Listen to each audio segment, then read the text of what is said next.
So today I'm starting a book because I happen to love candy corn. I love the colors of it. And I love this book, The Candy Corn Contest by Patricia Riley Giff.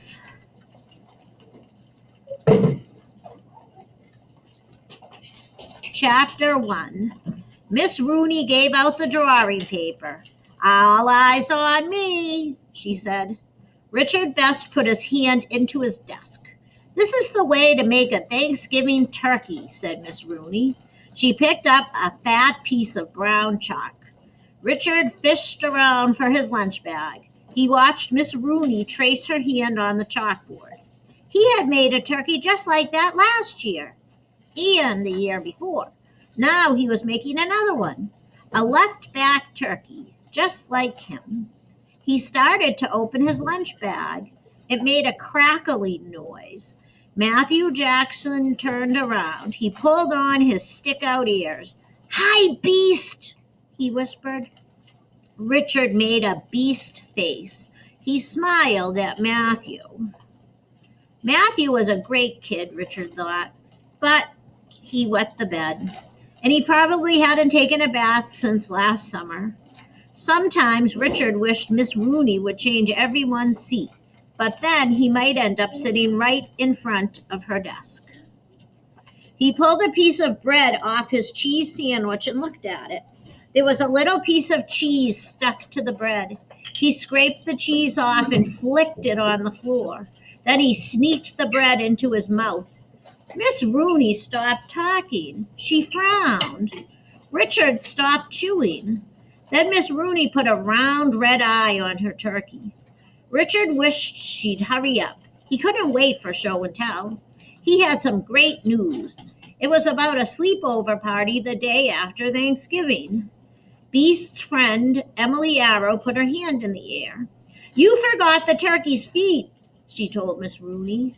"So I did," said Miss Rooney. She drew 2 yellow stick legs. She drew a bunch of claws.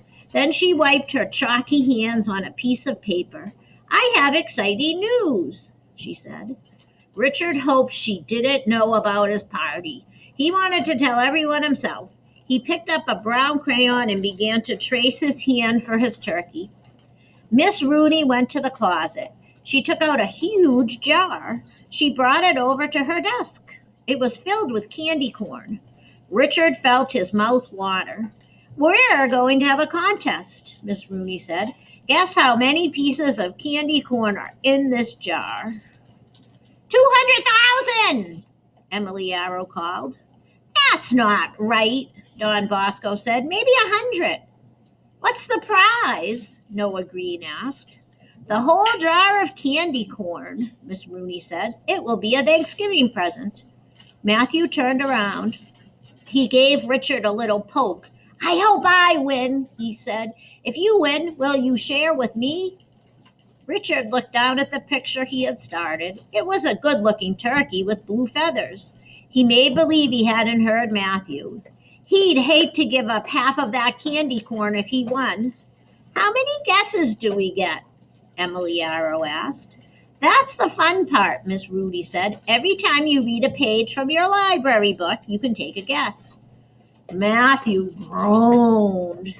"Great," said Timothy Barbiero. Richard looked at Timothy. Timothy was the fastest reader in the class. He'd probably win. Too bad. Emily must have been thinking the same thing, Richard thought. She was looking at Timothy, too.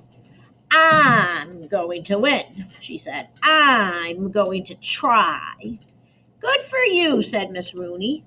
"I think I'll win," Timothy said. "I can read fast." Emily looked down at her desk. She didn't say anything, but Richard knew what she was thinking. She was a terrible reader, just like him.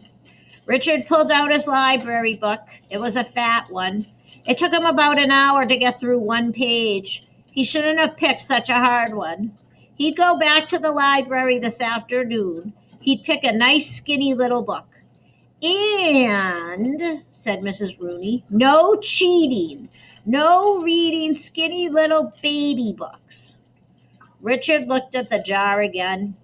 He was dying to win. Matthew was a worse reader than he was. He didn't have a chance of winning, Richard thought. Poor Matthew. Poor, smelly Matthew. Richard tapped his arm. If I win, he said, I'll share with you. All right, Matthew said. Then he shook his head. We won't win. We're the worst readers in the class.